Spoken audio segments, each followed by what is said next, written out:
2 Corinthians 9:8 என்ன பார்த்தீங்கன்னா, ஆண்டவர் உங்களை எல்லா நலன்களாலும் நிரப்ப வல்லவர், எந்த சூழ்நிலையிலும் எப்பொழுதும் உங்களுக்கு தேவையானவரை ஆண்டவர் தான் தருவார்.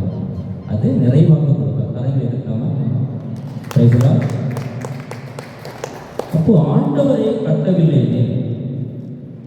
கட்டுவோரின் உழைப்பு வீணாகும். திருப்பாடல் எடுத்துக்கலாம். நம்ம ஒரு 4 அதிகார வார்த்தைகளை பார்த்து திருப்பாடல் 127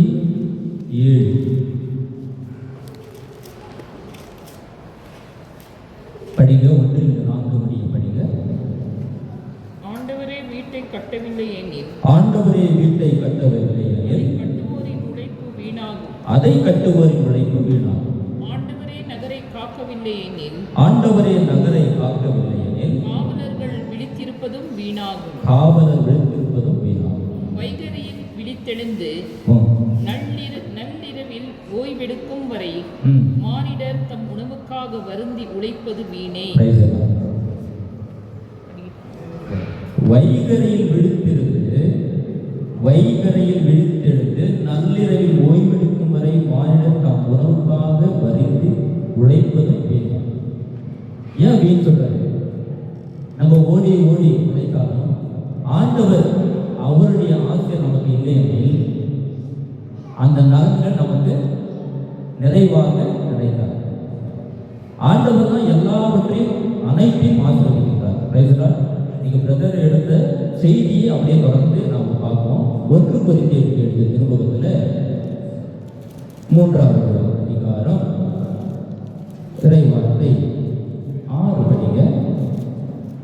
நான் நட்டேன், அப்பல்லோ நீர் பாய்ச்சினார். நான் நட்டேன், அப்பல்லோ நீர் பாய்ச்சினார். அப்படி ஒரு விஷயம் அப்படி படிச்சா அப்படியே புரியாது.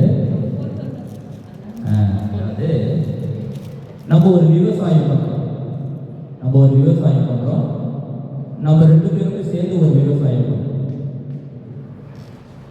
2 பேரும் சேர்ந்து விவசாயம் பண்ணும்போது நீங்க நீர் பாய்ச்சிங்க. நான் சொல்ற மோட்டருக்கு தண்ணி போடுங்க, நிலத்துக்கு தண்ணி வேணும். அப்ப நிலத்துக்கு தண்ணி போட்டீங்க, நீங்க மோட்டர் ஆன் பண்றீங்க. விவசாயிகள் என்ன சொல்றாங்க? சரி, நல்லா மண் பதுமையாக நல்லா வச்சு பாட்டு வரோம், ஆண்டோட செய்தி கேட்குற மாதிரி அந்த மண் பதுமையாகுது. அந்த மண் நல்லா விளைச்சலுக்கு தகுந்த மாதிரி உழவு நிலமாக மாறும். பிறகு என்ன பண்றோம்? விதைகளை விதைக்கும் பொழுது இப்போ விதை வளருமா? வளரும். அந்த விதைகள் பூமிக்குள்ளே விழுந்து மடிந்து பலன் கொடுக்குது. அதுதான் அப்போது சொல்றாரு, நான் நட்டே அப்பொழுது நீர் பாய்ச்சினார். படிங்க, தொடர்ந்து படிங்க. 1 Corinthians 3வது அதிகாரம் இறைவார்த்தை 6. அப்பல்லோ நீர் பாய்ச்சினார், கடவுளே விளைய செய்தார். படிங்க. கடவுளே விளைய செய்தார். நடுகிறவருக்கும் பெருமை இல்லை, நீர் பாய்ச்சுபவருக்கும் பெருமை இல்லை, விளைய செய்யும் கடவுளுக்கே பெருமை.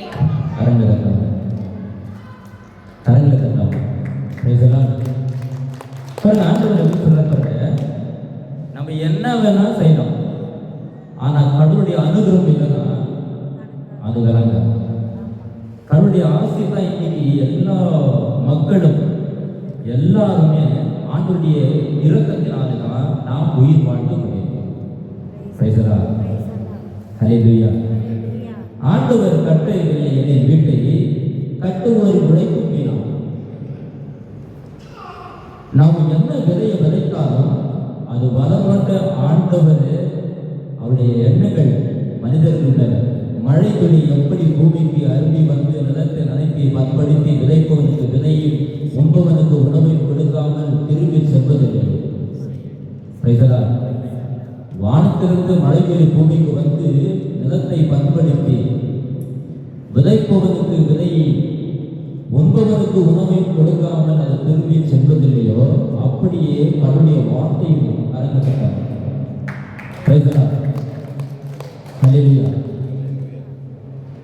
ஆகவே தான் ஆண்டவர் அழைக்கிறார், எல்லாரையும் யாரேனும் தாகமாயிருந்தால் என்னிடம் வாருங்கள். யோவான் 6வது அதிகாரம் இறைவார்த்தை 37. யாரேனும் தாகமாயிருந்தால் என்னிடம் வாருங்கள், நான் உங்களுக்கு என்ன கொடுக்கிறேன்? படிங்க படிங்க படிங்க, அந்த வார்த்தையை படிங்க.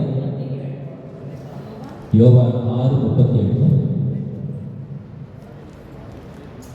நிலைவாழ்வு அளிக்கின்ற வார்த்தை, நிலைவாழ்வு அளிக்கின்ற வார்த்தை. Price the Lord. படிங்க யோவான் 6:37.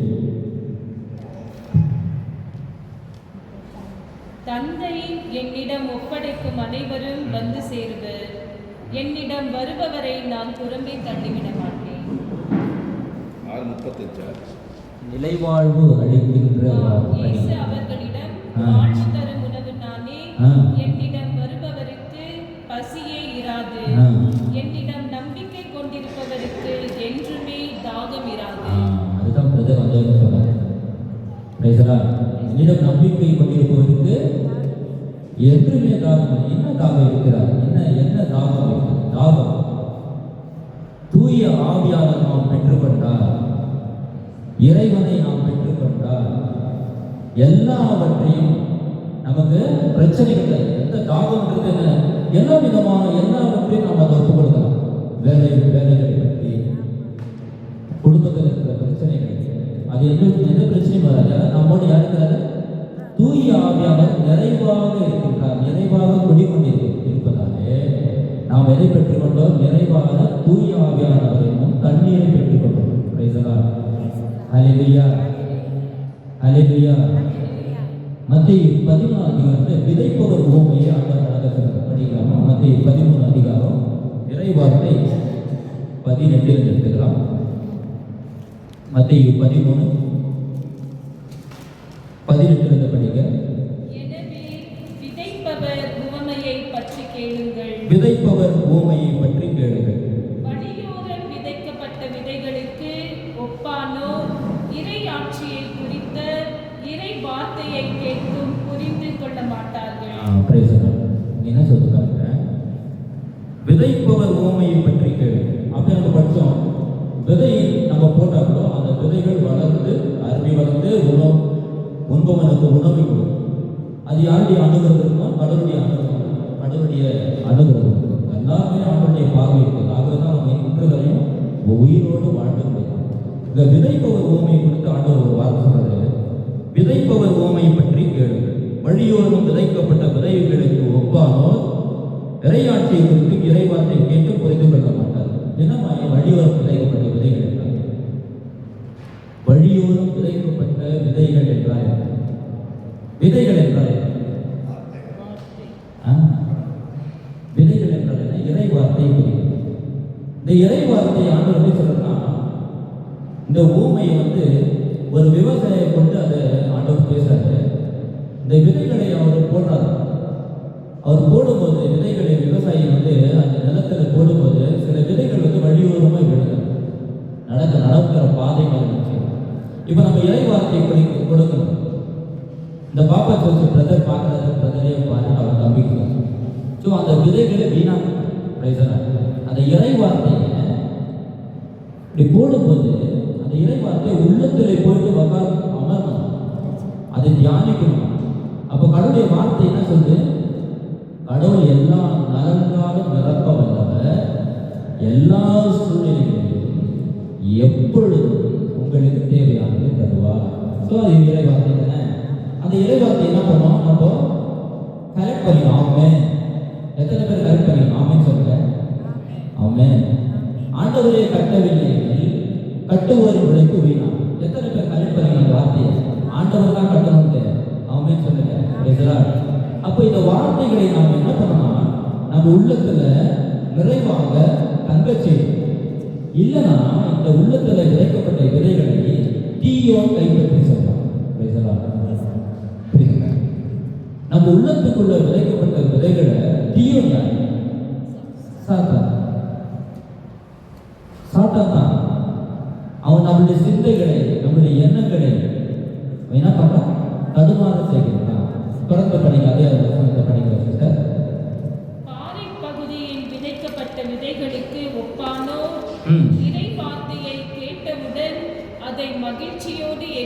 அடைவார்கள். இவங்க யார்? பாறை பகுதியில் இப்போ விதைன்றது என்ன இறைவார்த்தை நம்ம புரிஞ்சுக்கணும். இப்போ பாறை பகுதியிலே விதைக்கப்பட்ட விதைகள், பாறை பகுதியில் விதைக்கப்பட்ட விதைகள் அவங்க யார்?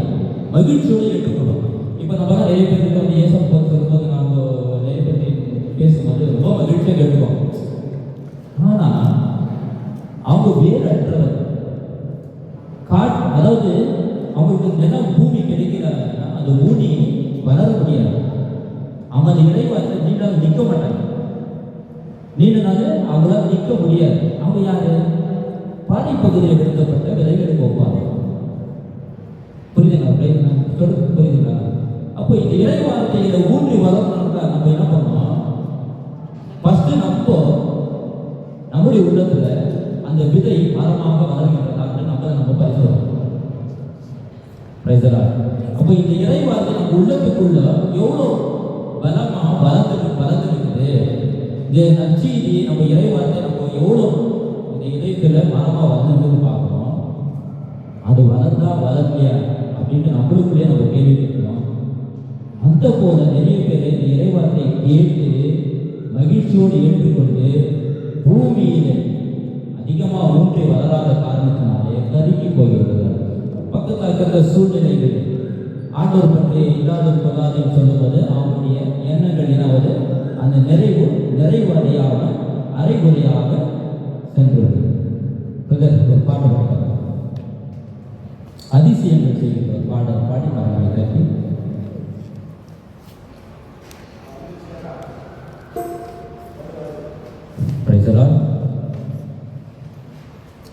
அதிசயங்கள் செய்கிறவர் நம் அருகில் இருக்கிறார்.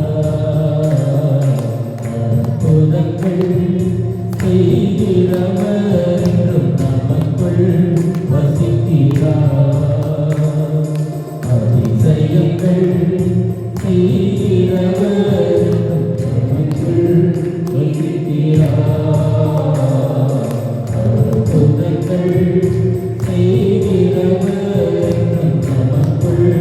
வசிக்கிறார்.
ஒரு சிலர்கள் 21வது அதிகாரம் படிக்கலாம். 21வது இறைவார்த்தை.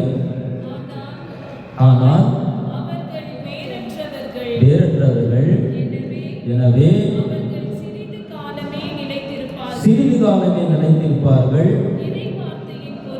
இறைவார்த்தையின் பொருட்டு வேதனையோ இன்னலோ நேர்ந்தவுடனே தடுமாற்றம் அடைவார்கள். கடவுளுடைய வார்த்தை ஒரு சிலருக்கு வந்து வேதனை துன்பங்கள் குடும்பத்தில் வந்தாக்கா நம்ம என்ன பண்றோம்? கடவுள்கிட்ட மறுபடியும் பின்வாங்க. எல்லாருக்கும் நடக்கிறது தான். சபையுரையாளர் சொல்ற மாதிரி எல்லாம் வீண் முற்றிலும் வீண். ஆனால் சபையுரையாளர் அப்படிதான் சொல்றாரு, எல்லாமே வீண். நீ காலையிலிருந்து இரவு படுக்கிற மட்டும் உழைப்பதும் வீண். ஆண்டவர் கட்டுவரும் உழைப்பும் வீண். அப்படின்னாக்கா நம்ம என்னதான் ஆண்டவருக்குள்ள இருந்தா கூட நமக்கு சோதனைகள் வரும் பொழுது நம்ம என்ன பண்றோம்? ஆண்டவர் விட்டுட்டு போப்பா தாமஸ், எல்லாமே பிரச்சனை தான். இந்த பிரச்சனையை சமாளிக்கிறதுக்குள்ள உயர்த்துறது. இந்த பக்கம் பேர குழந்தைங்களை பார்க்கணும், இந்த பக்கம் இந்த வேலையை பார்க்கணும். எல்லாருக்கும் ஒவ்வொரு விதமான சோதனை. அப்படி என்ன பண்றோம்? நம்ம ஆண்டவர்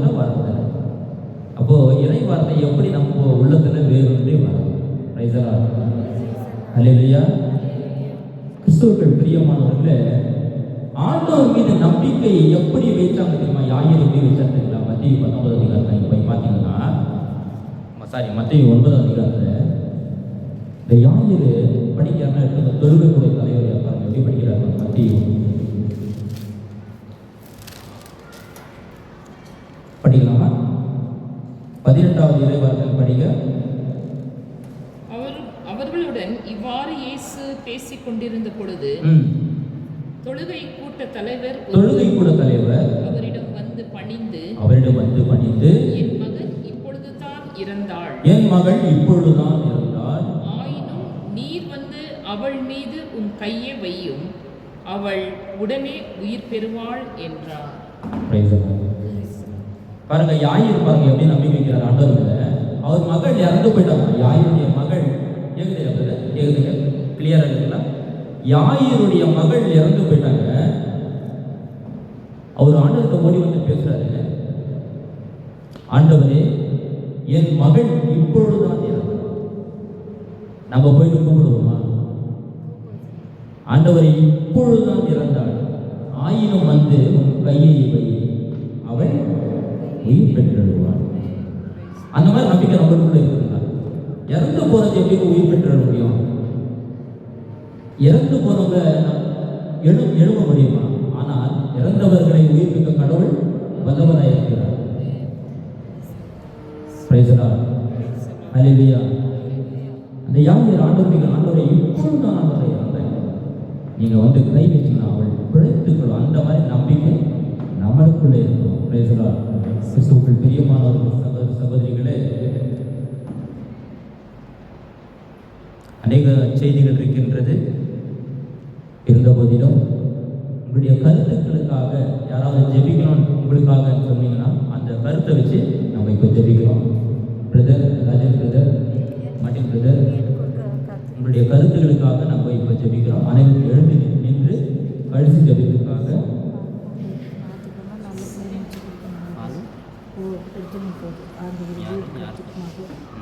வீடு கட்டிக்கிறாங்க. வீடு கட்டினாங்க.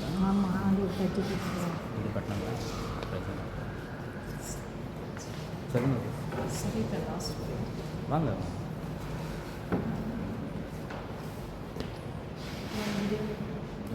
இங்கே வாங்க, இங்கே வாங்க.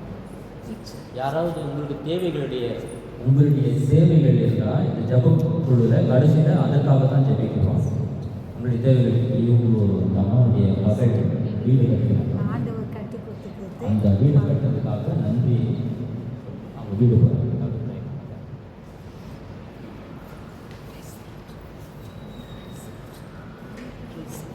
வீடு வாங்க நம்ம கண்ணுக்குள்ளே வரணும்.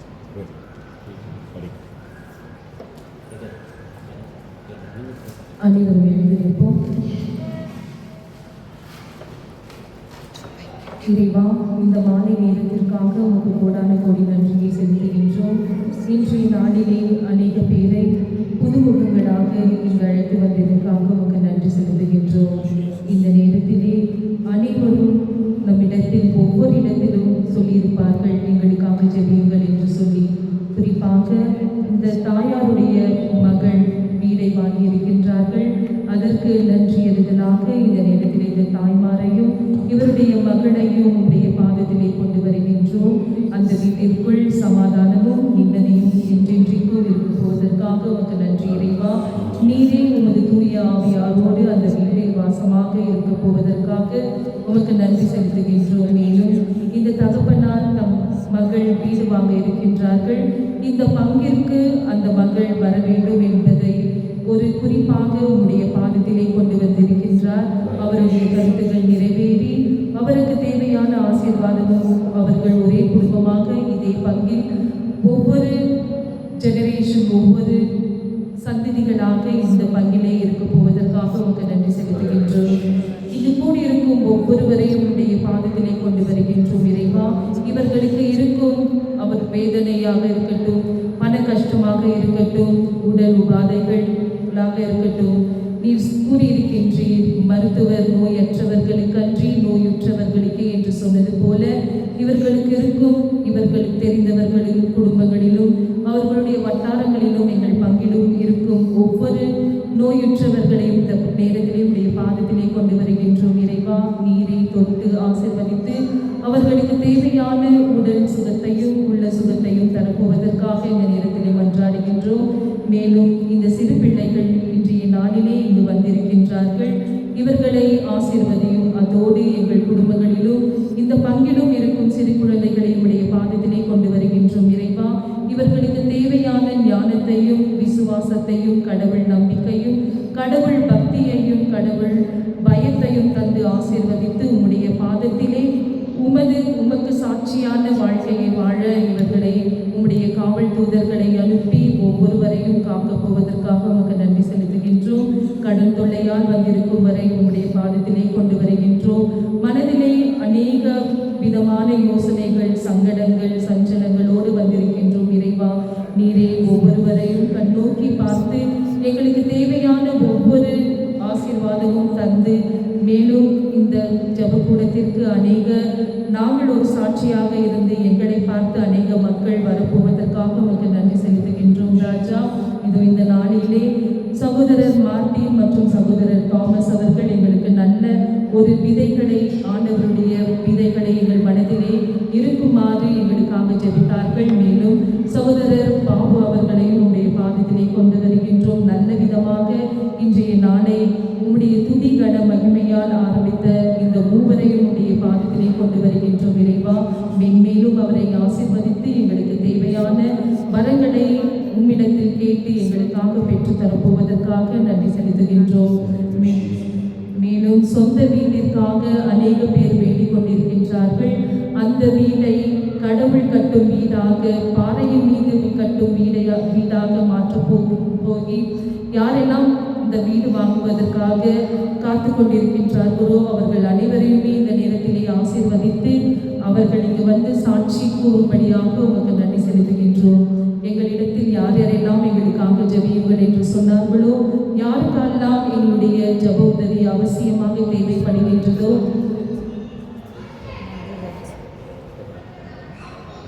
அனைவருக்காகவும் இந்த நேரத்திலே மன்றாடுகின்றோம். எங்கள் குடும்பங்களிலும் வட்டாரங்களிலும் வாழ்ந்து மறித்த பெரியோர், சிறியோர், பந்துக்கள், உபகாரிகள், யாரும் இணையாத அந்நியர், பரதேசி பிச்சைக்காரர்களுடைய ஆத்துமத்தையும் குறிப்பாக இன்றைய நாளிலே ஹரிபிரசாத் அவர்கள் புதிதாக மரணம் அடைந்திருக்கின்றார்கள். இவர் இந்த உலகத்தில் செய்த பாவம் அனைத்திற்காகவும் அவருடைய பாவத்திற்காக நாங்கள் மன்னிப்பு கேட்டு அவர்கள் உத்திரிக்கிற ஸ்தலத்திலே வேதனை நீங்கி உமது முகத்தை நேருக்கு நேராக தரிசிக்கும் பாக்கியத்தை தரப்போவதற்காக இந்த நேரத்திலே அனைவரும் அவருக்காக மன்றாடுவோம். என்னுலகில் இருக்கிற எங்கள் தந்தையே, உமது பெயர் தூயதென போற்ற பெறுக, உமது ஆட்சி வருக, உமது திருவுளம் விண்ணுலகில் நிறைவேறுவது போல மண்ணுலகிலும் நிறைவேறுக. எங்கள் அன்றாட உணவை இன்று எங்களுக்கு தாரும். எங்களுக்கு எதிராக குற்றம் செய்வோரை நாங்கள் மன்னிப்பது போல எங்கள் குற்றங்களை மன்னியும். எங்களை சோதனைக்கு உட்படுத்தாதையும் தீமையிலிருந்து எங்களை விடுவித்தருளும். அருள் நிறைந்த மரியே வாழ்க, ஆண்டவருடைய பெண்களுக்கு ஆசி பெற்றவரே, உடைய திருவெற்றியாகிய இயேசு ஆசி பெற்றவரே, புனித மரியே இறைவனின் தாயே, பாவிகளாகிய எங்களுக்காக இப்பொழுதும் எங்கள் இறப்பின் வேளையிலும் மன்றாடுகிறோம். ஆமென். தந்தை, மகன், தூய ஆவியின் பெயராலே ஆமென். Praise the Lord.